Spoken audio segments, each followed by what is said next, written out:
This is Dr. Chris's Radio Horror program here at WCW. If you're not catching this recorded interview while it broadcasts live tonight, hopefully you're catching it on the Radio Horror YouTube channel, where you can check out the other interviews that have been connected to this amazing block of documentaries that David has been part of. He's been the director of, I think, all of them. The In Search of Darkness trilogy, In Search of Tomorrow, the In Search of Last Action Heroes. David, you're the director of all of these, correct? All of them except In Search of the Last Action Heroes. That's Oliver Harper. That was Oliver Harper. Okay, Oliver Harper's also been on the show as well. Yeah.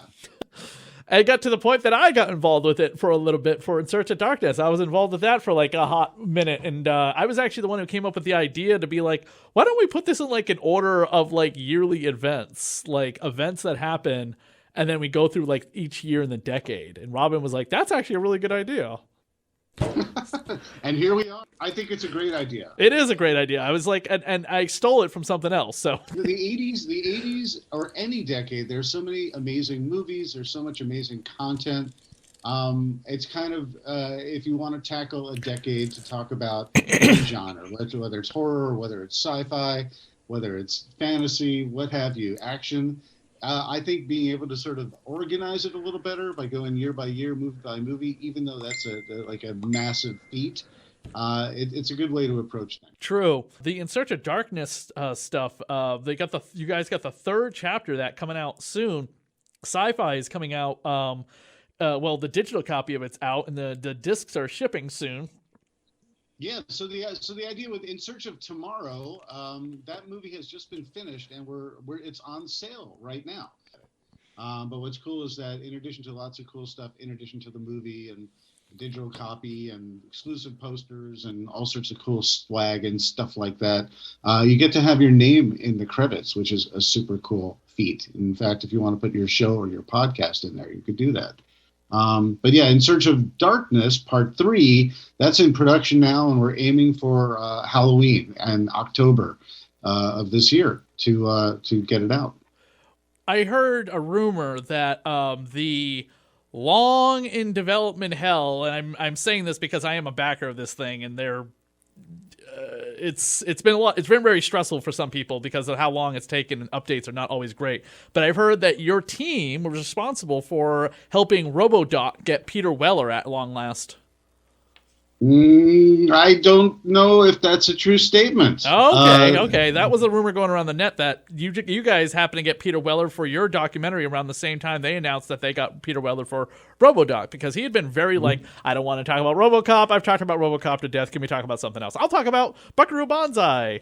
And then yeah, well, apples and oranges, because that's a different company. But that being said, I know they've been trying to get Peter Weller for years. We got him. And who knows, maybe he was like, maybe I do like talking about this, and maybe I should sort of, help out this doc that's been around for a while, where we got everyone, I think, except Peter Weller, right? So now that they have everyone, they could tell their complete story. So for all the people who backed that and have been waiting patiently, I wish them the best. It sounds like an amazing documentary, and I know they got a great amount of talent there. But yeah, it's unrelated to us, because that's not this is Creator VC, and we make the In Search of Darkness and In Search of documentaries, and we do some other stuff as well. Like we have some video game docs in the works, like FPS, first person shooter, and so on. And we even have a feature film in development called Shelby Oaks, from Chris Stuckman is the director of that. Is there enough out there to do like In Search of Fantasy? That's what we are in the works doing right now as well. We have that in early stages of development. But I would definitely love to see some Frank Langella, Dolph Lundgren stuff about Masters of the Universe. Or Masters of the Universe, yeah, absolutely. Or what's her name? Scott Bakula's wife, who played Tila. I don't know her name, but I know she's married to Scott Bakula. Oh, right. Oh, Chelsea Field? Yes, I think so. I just know that she married Scott Bakula, and I was like, that's so awesome. Sam Beckett married Tila from Masters of the Universe. Yeah. But yeah, Conan the Barbarian, Red Sonja, Never Ending Story. Yeah. There's just so much Labyrinth. There's just so much ground to cover when you're talking about fantasy, much like sci-fi. Right. It's a type of genre where it's got several fingers and several different pies and subgenres, and it's all just about tales of imagination. And so fantasy. Oh my gosh, are you kidding me? Absolutely. Are the 80s what you guys are going to stay in forever? I mean, do you ever think about going in the 90s? Because the In Search of Darkness stuff has shown clips from 90s horror movies. And just like references, because the sequels happen to come out in the 90s, which is totally fine. You're like, can you please just do another decade? Just do another. What else do you have to cover in the 80s? Come on. I love the 80s. I am a 70s kid. I was born in '68. I'm a '70s kid, and I was an '80s teen, and we are also, I keep on talking about what we're planning, but it's true. We want to move into other decades, and so In Search of Darkness, the next step is either going to be In Search of Darkness '90s or '70s, but we want to do both. Listen, every single decade has so much amazing film and content to plunder. And as we get older and farther away from all of these decades, farther is distance, further is time. Yeah. It's ultimately something that we all are just grow nostalgic for, and sometimes things that we might have taken for granted a little bit back then, we appreciate that much more. And so, yeah, it's all right for the picking in our department. With the In Search of Tomorrow coming up, what was some people you couldn't get? Well, I like to talk about the people we do get. Right, there's but we plenty can watch of people. that. There's plenty of people that we didn't get. You could watch these movies and say, where's this person or where's that person? But, it all comes down to availability or interest, from famous people and, what they're doing with their lives, and if they're too busy or they're not interested in doing a documentary. I mean, I reached out to some people who, I just don't want to name names, but there's some, very many obvious people that you're like, that would be a perfect person for your, In Search of Tomorrow. And I talked to their representation, and they're just like, they appreciate you reaching out and they wish you the best, but they're not interested in going back to their old material and talking about it. I got that several times. Some people, they're not in the mindset to sort of revisit the past. They'd rather either promote current projects or just not, or enjoy their life by the pool, which I get entirely. But there are other people who love to sort of, revisit their glory day of working on a particular project or playing a particular character or, creating material that we all love so much and we return to. So we were very fortunate to get 70 plus people for In Search of Tomorrow. The In Search of Darkness movies, we started with just under 50 and then got to about 65. We're getting so many more to add to this collective tale for In Search of Darkness Part 3. So it's real cool and real exciting to get a nice diverse group of people to talk about these amazing films. The In Search of Darkness Part 3, I'm really excited for because I have the first one. I saw the second one. I think when the third one came out, I was like, okay, well, I need the disc for the second one now because you guys gave me a press release version of the second one. I was like, all right. When you're doing these documentaries and they're as long as they are, I'm sure you just wish they could be longer. Have you ever thought about just doing it like a mini-series so that way you could just put everything in there, or you just want to stick? Yeah, that's a common question. Why not a mini-series? Why a 5-hour, documentary about 80s sci-fi? Why a 4.5-hour documentary, part 1 and part 2, which means we're up to 9 hours, adding another, 4+ hours. It's like 13 hours of content. But we are crowdfunded through and through. We're a small company that makes big movies. So the thing is, ultimately, when you're creating, say, a mini-series, it takes a lot of time and a lot of money, and you really can't crowdfund that without some help. Or if you can crowdfund it and you do make it, it's quite a risk. And you really need to bring like a streamer in and so on and so forth. And ultimately, what these things come down to is the fans who love this stuff enough, they're willing to do the sit. And listen, you don't even have to sit for 4 or 5 hours. You could watch it in pieces the way it's structured, and watch a different year and night if you want. You could do it as your own miniseries. There's no way that we're ever going to get all these films, because there are hundreds and hundreds and hundreds of horror movies that were released, like, upwards of 700 plus that were released in the 80s. So many sci-fi movies that were released. In our structure, there's no way we can get to all of it. But ultimately, the most important thing is this is not a series, because once we relinquish control by bringing in a streamer like Netflix or HBO Max or who knows what, we lose the control that we have now. We have the creative control right now. And so as a crowdfunded effort to raise the money via Kickstarter and then Indiegogo, and then literally manufacture and sell it ourselves like we are doing, we get to ultimately control this creatively. We get to do it the way we want to do it. And we get, the best in return of our investment, of the blood, sweat, and tears. And we also have the connection with the fans and the community that we wouldn't normally have otherwise. We get to be quite transparent and rally everybody to collectively tell us how they want these films to be made. And that's all sort of part of the bubbling boil that is the Creator VC Films. The reception for these have been astoundingly positive, I believe. Yeah. I mean, I still remain stunned that everyone has loved all of these films as much as they have. It's not for everybody. It's not overwhelming praise around the world. No, not everyone has drunk the Kool-Aid, but but yeah, I mean, it's been incredibly encouraging. I mean, that's why we did In Search of Darkness 2. We thought, wouldn't it be nice? But then the response was so positive, we did another. And I'm very serious when I said after I did part 2, I figured that would be that. And then so many people would be like, I could, bring on 3 more movies to cover. I could watch this 24/7, tap my veins with these films. And you know what? There's no greater compliment when someone says more. And there's also, I literally see it as no greater compliment where people say, what's the deal? Why didn't you do X, Y, and Z? Which means they're very invested in our structure and our format and saying, I love this, I knew this, I added things to my list. Why didn't you do this? Why didn't you have that person? That just means they wanted it to be what they wanted it specifically to be, which gives us hopefully another opportunity to continue on with these films.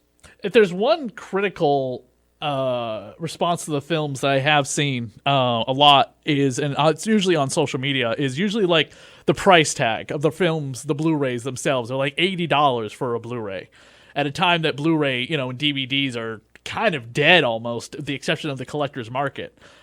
Scream Factory, Arrow, Vestron. I'm probably leaving one out, but you know what I'm saying. Marvel films seem to do very well on Blu-ray because the fans, Star Wars films seem to be the only 2 of the main genre of films that seem to continue to thrive in the market because of Star Wars and Marvel collectors being what they are. Can you talk a little bit about that, like the price tag and what's the what kind of goes into all of it? Yeah, first of all, you talked about the collector's market. This is like, these films are made for 1,000 true fans, quote unquote. They really are. So it's people who love to see it on their shelf.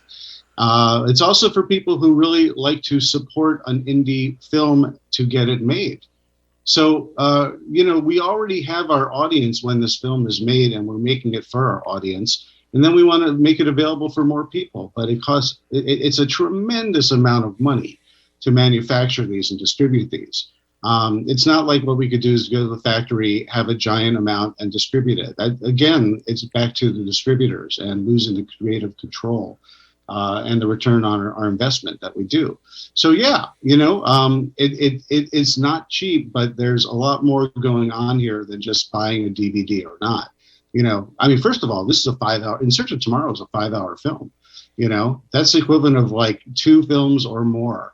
Plus, we're putting a package together where you get, posters, and you get, digital copy. You go to the site, you get all the cool stuff. You get your name in the credits, so on and so forth. But yeah, I understand if you're the average person saying, "Oh, I hear this movie's cool. Oh, this is how much it costs." It's not as much. It's not the same rate as just buying a Blu-ray. It's because you're supporting indie film. You're supporting indie spirit. For everyone who complains that there's lots of sequels and reboots, here's original content by indie filmmakers, making it the way they want to make it. You can choose to support it or not, but this isn't the same as everything else. And so it's a little different in terms of what people's perceptions are of distribution. But so be it. If this is something you believe in, we appreciate all the support and the enthusiasm and the backers. If you think that the price tag is a little high, then I guess it's not for you. What's the release date for the disc of In Search of Tomorrow? Like I said, March 27th is the deadline to order, and then we will manufacture and we ship. So it should probably be coming out to people. We got to get all of these credits on there, and people will get a digital copy, I believe, in the middle of April. And then they will get their physical copy with a nice, fun package sometime in May, I believe. You decided not to do like a narration through the entire thing. It jumps from one interview to the other, to the other, to the other, to the other. Why was that? No, there's all different ways, to tell the story. It's kind of a traditional way to tell a story in a documentary. I like to have the people who were part of this tell their story for us. So it's a very, very, very intricate way of, interviewing, say, 70 people and combine. Basically, what I do is I script this from top to bottom. So I take every single thing that they say, and I basically create, a storyline, whether it's movie to movie or whether it's, larger context chapter and easy for me to say, larger context chapter. They're the ones telling the story, and it's almost like a collaborative celebration where they're all either talking about their own projects or talking about how much they love other projects. And I don't think a narrative is needed. They tell the story, and I think in a quite entertaining and intriguing way. And people have responded to this, many times over. So if it's not broken, we talked a little. We mentioned fantasy a little bit. What about In Search of Animation? Because in this In Search of Tomorrow documentary, you guys kept moving past Transformers the movie, and it was driving me up the wall. When you got around 1986, I was like, "Oh, it's over. They're in the 1987. They're not going to cover Transformers the movie." But I kept hoping and hoping. And you guys did Akira in this one, but I think that was the only one you did. But I kept hoping you were going to get heavy metal as well. Heavy metal, the yes. Thing is, it's a cross section of as many films as I can put together. And I really wanted to get Transformers in here, but it's one of those things where you can't fit every single movie. And ideally, if we get to continue going, I could tackle that. But trust me, I tried to get the right people to talk about Transformers, and I tried to find the right way to fit it in, but it just didn't make the cut this time around. There's always going to be movies especially when you see that wall of posters, you're going to say, I want that movie that I love so much. And sometimes you get it and sometimes you don't, but there's lots of ground to cover. And who knows, ideally, maybe we can get Transformers in the next one. Yeah, if you did do like In Search of Animation, as I guess it would be called, look onto Ben Yee, BWTF.com. He is like a big guy, Transformer fan, Hasbro's go-to guy, by the way, for a lot of translations they've done from Japanese to English for Transformer stuff. Very cool. Very cool. Yeah. I mean, we don't have that scheduled right away, but we have so many things in the pipeline. How cool would it be if we did something all about animation? Absolutely. Oh my God, it'd be amazing. And you said you guys have a first-person shooter one. I'm assuming that's all about any first-person shooter video game, or just sticking to one particular time period? It's sticking to a particular time period. You can follow the FPS. I would have to find it because I'm not involved in that. That's a Creator VC project. Okay. So unfortunately, I don't have at the top of my head. Maybe you can add that tip for your listeners. But we have a site I maybe as we talk, I could find it for you. But it's a project about first-person shooter games, and we're looking to do In Search of Pixels too, which would be about the whole video game revolution. But yeah, I mean, if it's like FPS has its origins from the beginning days of Doom and similar, right? And so yeah, from Doom, to if you loved an FPS particular game, I'm sure it's covered in this film because it's very comprehensive. What would you have to say would be the film of the 80s that signifies what horror is in a couple different ways? Slasher, vampire, thriller.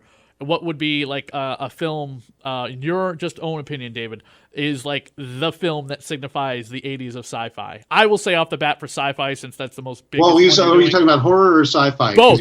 Sorry, but I jumped around. You said a bit. Horror and then you said sci-fi. So what's the one film you say, this is the 80s of horror, this is the 80s of sci-fi? For me, the 80s of sci-fi is always Back to the Future, because it came out right there in the middle, and it's everything to do with the 80s. The music, the clothes, you know what I mean? Yes, he goes to the 50s, but whatever. Yeah, well, no, that's an ideal. First of all, like you said, it's 85, so it's like smack dab in the middle. I would probably go to Aliens because that straddles horror, sci-fi, and action, and right. It's really just the ultimate e-ticket ride, Yes. But I wouldn't call it a horror film. A lot of people say, they'll look at In Search of Darkness 1 or 2, and I've had more than a couple of people say, how come Aliens isn't in here? But I always knew that I'd be able to cover it in Search of Tomorrow. So I feel, and even just at face value, I'm happy to put in monsters and creatures and xenomorphs and kills by those. But it's sort of a different visceral experience when you're doing the In Search of Darkness movies, where I don't feel like the Aliens is a horror film at all. It's sci-fi first and foremost for me.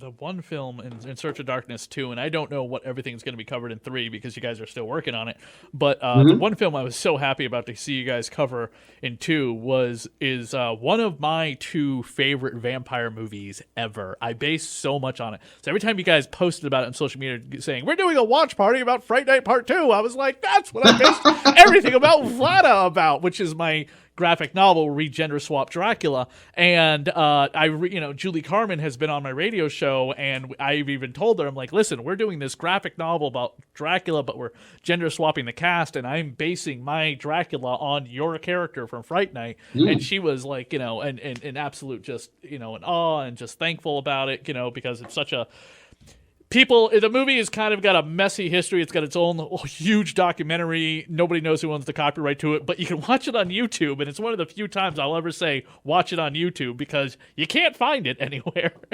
Right. But you guys covered it, and I was so happy for you to doing that. We covered the first Fright Night. Yes. But we didn't cover Fright Night 2. You did in part 2, didn't you? No. So, listen, if you like Fright Night 2, you will likely be in a happy camper with In Search of Darkness 3. That's all I can say. Fright Night, the first Fright Night, is one of my all-time favorites. And you asked, what is a movie that sort of encapsulates the 80s?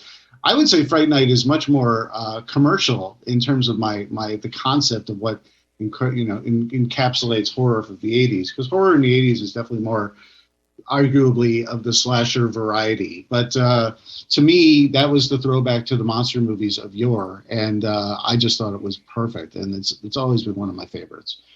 But yeah, no, we did not get to Fright Night 2, and we love Julie Carmen, and we love that William Ragsdale, and we love Fright Night 2. We appreciate that stuff, and so yeah, cross your fingers and keep your eye out. The In Search of Tomorrow, I sat through all 5 hours in one sitting. I was shocked. I think it started at 8 p.m.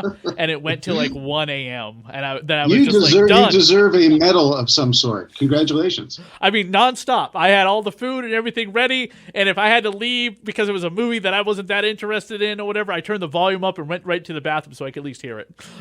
Okay, so you didn't sit there with an adult diaper. Just no. checking. No. I had drank a lot of soda, and then it was like time. It came to a movie that I had no interest in it, and I was like, oh, I still want to hear about it, but it's a movie I've seen. I've never been like a big fan of. And then there's a couple films in that thing that I was just like, wow, I need to hunt that thing down. Same thing with In Search Part 1 and 2. I was like, wow, I need to hunt that film down. I have never seen that before. It's interesting to me because it all depends on the type of, 80s movies are 80s movies, and some of us just love them, beginning to end. And, of course we all have our predilection of what's cooler or more interesting, but I think the horror fans really, really know their stuff. But my assumption, because listen, I don't claim to know all these films and love all these films, but I straddle these worlds pretty, thick, 1 foot solidly in sci-fi and 1 in horror these days. So there's a lot of things where even if I hadn't seen it, I've heard of it. So I'm always pleasantly surprised when I'm introducing some sci-fi movies to. I mean, is there a particular title that you didn't know of before, that you discovered in Search of Tomorrow? Yeah, what was the it was in the early 80s. The one with the sex robot. God, what was that called? Oh, Galaxy. Thank you. Galaxina. Yes. Best way to describe it, sex robot. I know exactly of which you speak. I mean, God, that's been carried over now into Westworld, and in a very creepy way, if you have $250,000 in real life, ew. Okay. Hey, listen, if you're Jeff Bezos, spend it on what you want to spend. That's all I'm saying. But yeah, they're just, the thing is, the 80s. I approached In Search of Tomorrow very much like I approached In Search of Darkness in terms of the first ones. We'd love to do a part 2 of In Search of Tomorrow, and we will only do part 2 if this does as well as we hope. That being said, in terms of approaching it from a creative content standpoint, I kind of wanted to do as many of the heavy hitters as I could, but not all heavy hitters, beginning to end. And I wanted to put some eclectic titles in there. But we can get into, the deeper dive in subsequent chapters, subsequent installations of In Search of Tomorrow. So there were plenty in there that I just thought, well, this is obscure, or this is just smaller, or this doesn't get talked about as much. But sometimes I'm a bit surprised when some people, like, to me, I think one of the ones that is more obscure is like The Incredible Shrinking Woman with Lily Tomlin. I never hear people talk about that these days, but that's a really great film, and it's really entertaining, and it's, a ridiculous satire of consumerism that people don't normally point to. But yeah, Galaxina, Saturn III, Cherry 2000. Cherry 2000, again, about sex bots. Do you see a, Blade Runner, Pris, one of the replicants, sex bot. So do you see a theme going here, at least in the 80s? There's some wish fulfillment there, or wishful thinking. Whenever I hear sex bots, my mind immediately goes to the line from Austin Powers, where he's just like, machine gun jugglies, how did I miss those? And she holds her finger up like Dr. Evil and says, try more foreplay next time, a-hole. Well, we could all use a fembot or a sex bot, or just, anyway, I don't know if we should go down this territory, but it's fun stuff. Your career, by the way, goes back into the 90s, working on production for a lot of films, and one in particular caught my eye because my roommate has it. I've never seen it, but it was one of those films on the video store shelves that I always saw as a kid and a young adult teenager that made me go, I should rent that. Project Vampire. Oh my gosh. Wow. Like, seriously, you have to admit, the eye-catching view of a woman completely naked and trapped in a circle weird metal device covering up her parts and says resurrection by injection. I still have never seen this movie before. You know what? Just let your imagination do the rest, because once you press play on that one, yeah. I feel like this is one of those films that it's the ultimate low-budget movie that I worked on. In fact, I'm in it. You are in it? Do you get killed? Well, not as an actor, but I'm a background actor in one of the scenes in a lab coat. But when you work on small films, even big films sometimes, but when you work on movies, inevitably at one point they will grab you and put you in the shot because they need bodies. Oh yeah, and that's kind of the fun thing about making movies. Again, my roommate has a copy of it. I don't know if it's a legit copy or not. I don't know, but this is just one of those films. Like, what's the Demon Wind? Have you ever heard of that? Demon Wind? Yes. Okay, I'm not even kidding. The original VHS box for Demon Wind was kind of like the 1970s release of King Kong on VHS. It had a button on the VHS tape that you push and it made a sound. So it made this whooshy sound. And the film has been released, I'm not even joking, on Blu-ray with commentary and behind the scenes and interviews. And I'm like, Project Vampire is the next film that this low-budget collector's edition Blu-ray site will release. Again, they're not the Vestron, they're not the Scream Factory, they're not. Are you serious? Are they going to do Project Vampire, or you're saying they should? They should, because they've done so many other low-budget, like hole-in-the-wall little films that you have never heard of unless you're people like us. You know what I mean? And so these are the kind of movies that the story behind it is arguably 10 times more interesting than the movie itself, because the movie itself is usually a bit of a, there's fun moments, or it cuts well as a trailer, but then when you actually sit through it, the cover is better than the actual movie when it's a woman with vampire fangs naked, and you're like, what is this? It's not porn. Yeah.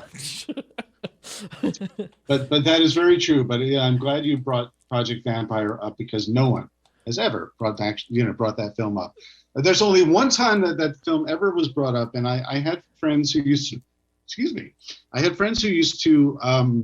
It's escaping me what it was called, but they would do kind of a Mystery Science Theater type of screening live, and what they would do was they would give prizes for anyone could watch, and the jokes that got the biggest laughs from everyone just yelling at the screen got prizes at the end of the night, and they chose Project Vampire. And I went because I worked on that film, and I reunited with some of the actors who I had not seen since we shot that in the early 90s. And I couldn't believe that we were like the quote unquote stars for the night, because nobody knows that movie. So anyway, I'm proud to be in a Punchline film, because this is most definitely one. I feel like I want to get my roommate's copy, call you again, and we will sit down and watch this film and do like a fan commentary. Oh boy. It wouldn't last that long, but yeah, exactly.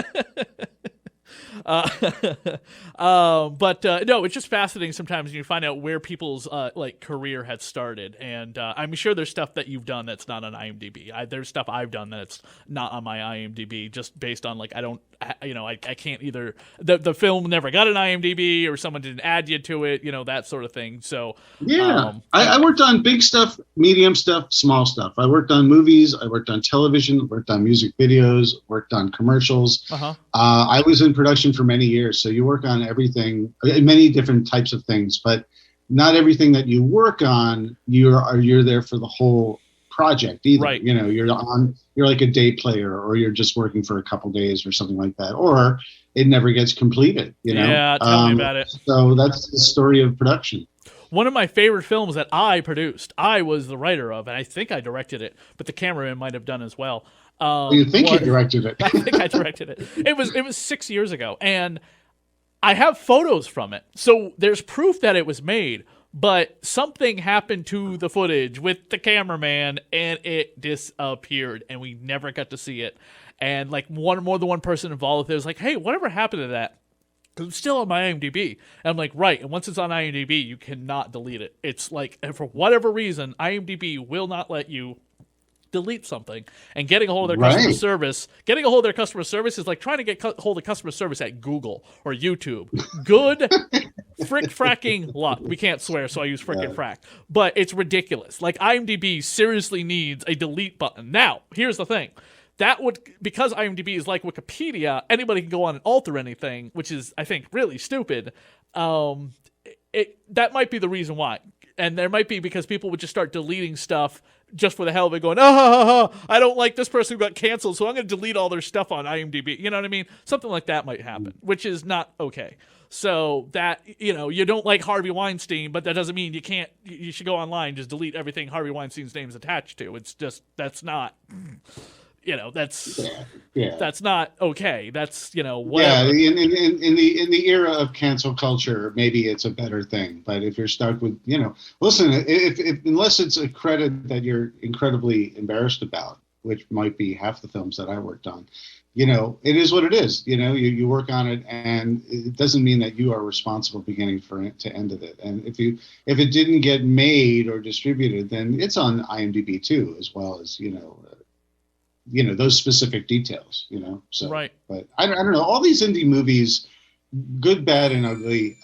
That's what these movies are all about. The In Search of Darkness, In Search of Tomorrow.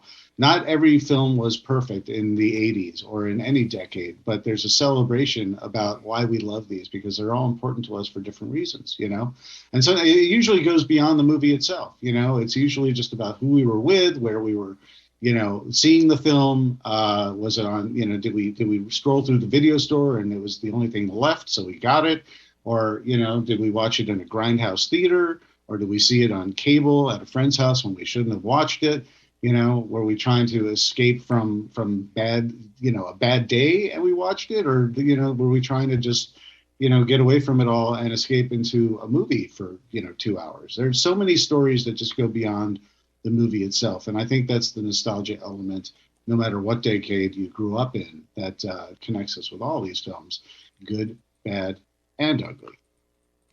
Definitely. David, where can people go to find you to get more information about In Search of Tomorrow and In Search of Darkness Part 3?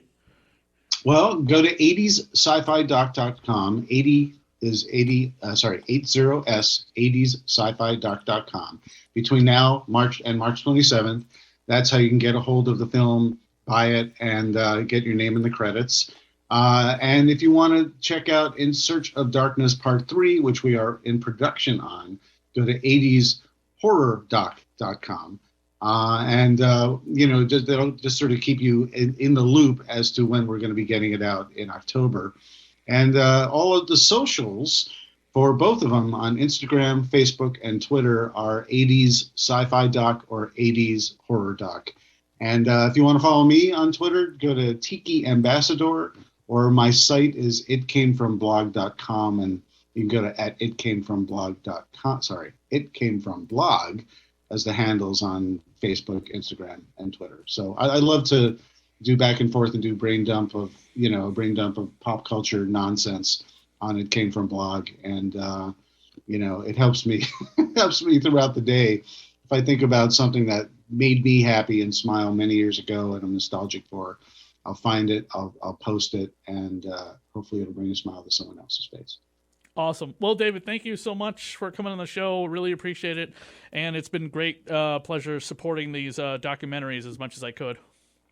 Thanks, Dr. Chris. I really appreciate it. It's your support and you're getting the word out is incredibly important to us. And, I'm glad that you not only endured, but enjoyed In Search of Tomorrow. And so I'm happy you got to see it.